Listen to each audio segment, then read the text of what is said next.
来看交通部统计，最近5档有超过4万的囡仔因为交通意外受伤还是死亡，其中超过13000外个是因为马路的光线无够发生意外。纺织研究所甲警官儿童基金会利用环保无毒夜光的布料，做出5000领夜光的架仔，望讲会当来减少意外。 整件背心都是 MIT。将会反光的架仔穿的行到头前，这是纺织产业综合研究所特别为囡仔所做的设计。纺织所甲警官基金会配合，用无毒而且无需要染色的荧光布料，做出适合小朋友穿的架仔，照顾因伫路面的安全。这件衣服的特点最大的是我们能够在小朋友在通勤的时候，它有非常高的被看见的程度，包括我们也看到这个反光条。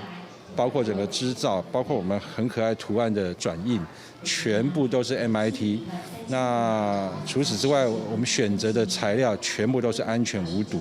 根据交通部的统计，最近5档有超过4万的囡仔因为交通意外受伤也是死亡，其中更有超过12000个是伫路面，因为光线无清楚才会发生意外。 警官文教基金会表示，除了让囡仔知影交通安全的资讯，出国的清查嘛会当加一寡心思，帮助囡仔防看见。在都市的孩子呢，几乎我们看到伤亡的时间点是4点到8点。那如果有他穿上比较亮色系的衣服的话，那相对的，事实上在行走的时候，车辆都可以看得到他。穿一领轻便的架仔，伫路面咧行的时阵，就会当互人看会清，减少真侪意外的发生。记者麦尚英丹报道，台北报道。